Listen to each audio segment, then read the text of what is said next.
दोस्तों आज का टॉपिक जो डिस्कस करेंगे वो है एम पॉक्स के बारे में। एम पॉक्स जिसको पहले मंकी पॉक्स कहा जाता था, इसके बारे में जानना हमारे लिए बहुत ज़रूरी है क्योंकि इसी हफ्ते 14 अगस्त को WHO ने एक वार्निंग जारी की है कि ये एक एपिडेमिक के रूप में पूरी दुनिया में फैल सकता है और इसके बारे में हर देश को सतर्क रहना चाहिए। तो मैंने सोचा कि इसके बारे में आप लोगों को मैं नॉलेज दे दूं कि ये है क्या।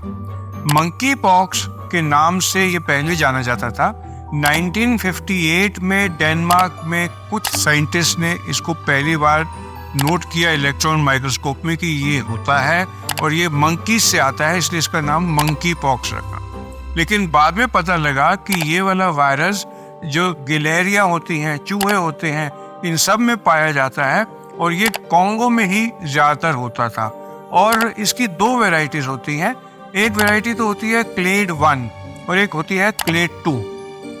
जो क्लेड 1 वेराइटी है ये ज़्यादा इन्फेक्शियस होती है और इसकी एक फॉर्म होती है क्लेड 1B जो बहुत ज़्यादा इन्फेक्शन होती है, जो एक इंसान से दूसरे इंसान में बॉडी कांटेक्ट से, फ्लूइड से, सेक्स कांटेक्ट से, सलाइवा से, थूक से, उसको टच करने से, एक के शरीर में इसका मान लो सिक्रीशन है, दूसरा पर्सन उसको टच कर ले तो एक से दूसरे में जा सकती है। और इसकी मोर्टेलिटी कहा जाता था कि 10% तक उस समय मिली। और दूसरी होती है क्लेड 2। इसकी प्रेवलेंस जो है वो कॉन्गो के वेस्टर्न साइड में, जैसे युगांडा है, रवांडा है, बुरुंडी है, कीनिया है, उस जगह पर मिलती थी। अब क्या हुआ कि 2022 में ये एपिडेमिक की फॉर्म में आ सकता था। WHO ने वार्निंग जारी की, लेकिन वो वाला जो वायरस था वो था मंकी पॉक्स क्लेड 2B। वो इतना इन्फेक्शियस नहीं होता, उसके लिए सस्टेन्ड कांटेक्ट चाहिए होता है और उसमें जो मोर्टेलिटी होती है वो 99.9% तक लोग बच जाते हैं और केवल 0.1% में वो लाइफ ले सकती है। लेकिन क्लेड 2 जो है, अभी तक तो अच्छी खबर ये है कि इससे मोर्टेलिटी बहुत ज़्यादा नहीं है और 99% के करीब मरीज या 98% तक ठीक हो रहे हैं। 2% ही मरीज है जिनको ये होते हैं वो मर रहे हैं, लेकिन पहले ये 10% तक थी। लेकिन आप दुनिया की आबादी देखो और सोचो, अगर ये फैल जाती है तो इवन 1% कितने ज़्यादा हो जाते हैं। इसलिए इसके बारे में हम सबका जानना बहुत ज़रूरी है। सबसे पहले तो आप ये समझ लीजिए कि वायरस में और बैक्टीरियस इन्फेक्शन में क्या फ़र्क होता है। बैक्टीरियल इन्फेक्शन वो होते हैं जो बैक्टीरिया से होते हैं और बैक्टीरिया वो ऑर्गेनिज्म होते हैं जो पूरे होते हैं। पूरा एक बॉडी होती है, किस्म एक जीवित चीज़ होती है जो कि एंटीबायोटिक जिस पे आसानी से असर कर सकते हैं। लेकिन वायरसेस DNA RNA के टुकड़े होते हैं जो बॉडी में जाकर, इंसानी बदन में जाकर या किसी जीव में जाकर एक पूरे तरीके का सेल बनाते हैं और ग्रो करते हैं और नुकसान पहुंचा सकते हैं। तो इसलिए वायरसेस का इलाज ज़्यादा मुश्किल होता है। और जो हम जानते हैं वायरसेस जैसे स्मॉल पॉक्स है, चिकन पॉक्स है, जो वैक्सीनिया वायरस है, या जो HIV का वायरस है, जो जॉन्डिस का वायरस है, या जो आप सब बातें छोड़ो, जो कॉमन कोल्ड का वायरस है, इसका हमारी साइंस में कोई बहुत अच्छा इलाज नहीं है। हम केवल जो है सिम्टोमेटिक इलाज करते हैं। जो पहले कोविड आया था 3-4 साल पहले, जिससे पूरी दुनिया में तहलका मचा दिया था और न जाने कितनी जानें ली थी, वो भी एक वायरल इन्फेक्शन था। और ये कहा जाता है कि जो वायरस ने पूरी दुनिया को इन्फेक्ट किया था उसका पूरा, अगर हम बाय वेट वजन देखें तो एक चाय के चम्मच से भी कम था। यानी कि जितनी एक चम्मच में आप चीनी डालते हैं उतना अगर वायरस था तो उसने पूरी दुनिया को इन्फेक्ट कर लिया। ये इंपॉर्टेंस होती है वायरल इन्फेक्शंस की। तो अब ये जो मंकी पॉक्स वायरस है, ये बेसिकली आजकल जिसको हम एम पॉक्स बुलाते हैं, ये जूनोटिक वायरस है। अब जूनोटिक वायरस का क्या मतलब होता है? वो बीमारियां जो जानवरों की बीमारी है किसी तरीके से इंसान में आ जाती हैं, ये ज़्यादा तंग करती है। अगर हम बैक्टीरिया देखें तो लेप्टोस्पायरोसिस है, ये चूहों की बीमारी है जो इंसान में आ जाती है। रेबीज देखिए जो कुत्ते में होती है, अगर एक पागल कुत्ता जिसको हम रेबीज का वायरस वाला दूसरे को काटते हैं तो उसमें चली जाती है। अगर वो कुत्ता इंसान को काटता है तो उसको रेबीज हो जाती है। तो रेबीज में ऑलमोस्ट 100% मोर्टेलिटी होती है।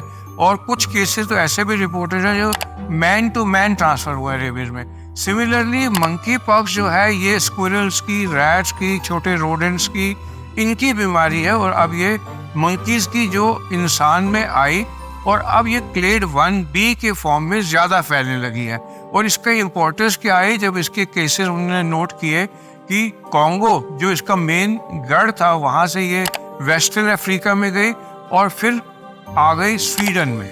स्वीडन में इसका एक केस रिपोर्ट हुआ, लोग तो बहुत परेशान हुए। और उसके बाद 3-4 दिन पहले खबर आई कि पाकिस्तान में भी इसके 2-3 केस रिपोर्ट हुए हैं। हालांकि पाकिस्तान वालों ने कहा कि एक केस है, बाकी 2 जो सोच रहे थे वो नहीं है।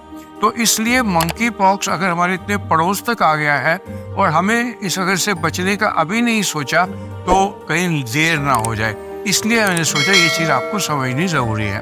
अब मंकी पॉक्स का ये वायरस क्या होता है, ये स्मॉल पॉक्स के कैटेगरी वाला वायरस है। ये ऑलमोस्ट सिमिलर तरीके से पहले बुखार करता है जैसे बाकी वायरस इन्फेक्शन होते हैं, जैसे डेंगू वायरस का होता है, जैसे कि स्वाइन फ्लू का होता है। उसी तरीके से बॉडी में बदन दर्द होता है, सर दर्द होता है और रैश आ जाती है बॉडी में। और ये रैश बाद में बढ़ती जाती है और इसमें फफोले से पड़ जाते हैं, पस्ट्यूल से पड़ जाते हैं। आपको जैसे चिकन पॉक्स की याद होंगे या बहुत पुराने लोगों को स्मॉल पॉक्स की याद होंगे। और ये पस्ट्यूल बाद में स्कैब्स बनते हैं, उस स्कैब से उतर जाते हैं और ये मॉर्टेलिटी कर सकता है। ग्रेड 1B जो होता है, ये अभी तक जो केस आए हैं उसमें 2% के मरीज इसके नहीं बचे। तो इसलिए इससे हमारे बचना बहुत ज़रूरी है। और उसके लिए हम मेजर क्या लेंगे, हम मेजर वही लेंगे जो हमने लिए थे कोविड के लिए। हम क्योंकि ये फैलने में आज तक एक अच्छी बात ये एयरबॉर्न नहीं है, लेकिन ये फोमाइट से, फोमाइट कहते हैं जैसे किसी को छींक आई, उसके छींक के ड्रॉपलेट जो है एटमॉस्फेयर में फैलने वाले डस्ट पार्टिकल पे पड़े और वो डस्ट पार्टिकल आपने ले लिया, तो ये एयर में नहीं घूमता इसका वायरस, लेकिन ये फोमाइट से अंदर जा सकता है। प्लस जो ये पस्ट्यूल या सिक्रीशन होते हैं, अगर इसका तीमारदार अगर एक नंगे हाथ से बिना ग्लव्स पहने टच करे तो उसके स्किन में अगर कोई कट हो तो उसके शरीर में जा सकता है। और ये दूसरा कैसे करता है, ये सेक्सुअल ट्रांसमिशन से जा सकता है। HIV जैसे होता है उस तरीके से सेक्स से ये जा सकता है। तो ये सब तरीकों से जा सकता है। तो आपको अगर इसकी अवेयरनेस होगी कि कोई पर्सन अगर बाहर से आ रहा है जो इंडिया का नहीं है और अगर वो सिम्टम्स ऑफ वायरस के इन्फेक्शन दिखा रहा है, स्पेशली उसको अगर उस पर पस्ट्यूल भी आ रहे हैं, तो इमीडिएटली उसकी मेडिकल जांच करानी चाहिए। और अच्छी बात इसमें क्या है, एक तो ये इन्फेक्शस कम है, कोविड जैसे डरने की कोई बात नहीं, पर ये एयरबॉर्न नहीं है, फिर भी ये फोमाइट से जा सकता है। तो मास्क पहनना ज़रूरी होगा अगर आप ऐसे पेशेंट के पास जाएं। और एक बात और इम्पॉर्टेंट मैं आपको बता दूं, जो मेरी उम्र के लोग हैं जिन्होंने स्मॉल पॉक्स का वैक्सीनेशन लगा रखा है, उनको डर नहीं है। लेकिन 1978 के बाद इंडिया में स्मॉल पॉक्स वैक्सीनेशन ऑलमोस्ट बंद हो गया, तो इसके अगेंस्ट इम्यूनिटी जो लोग स्मॉल पॉक्स वैक्सीनेशन नहीं ले रखी, जिन्होंने जो 1978 के बाद पैदा हुए थे, उनमें नहीं है। और इसीलिए कॉन्गो वगैरह में ये बच्चों में ज़्यादा देखा जा रहा है, क्योंकि उन बच्चों में इसके अगेंस्ट इम्यूनिटी नहीं है। जो बड़े लोगों में जो स्मॉल पॉक्स का टीका अपने बचपन में लगा चुके हैं, उनमें इसके अगेंस्ट नेचुरल इम्यूनिटी आ जाती है, क्योंकि ये ऑर्थोपॉक्स वायरस है। जैसे मंकी पॉक्स वायरस जो ये ऑर्थोपॉक्स वायरस है, उसी ग्रुप का जिसमें स्मॉल पॉक्स आता है। तो मेरे ख्याल से आज के लिए बस इतना ही। आप को अगर थोड़ी नॉलेज बढ़ी हो तो मेरे इस वीडियो को शेयर कर दीजिए और लाइक माइंडेड पीपल में ज़रूर शेयर करके मेरे चैनल को सब्सक्राइब कर लीजिए। आप सबका मेरे साथ जुड़ने के लिए धन्यवाद।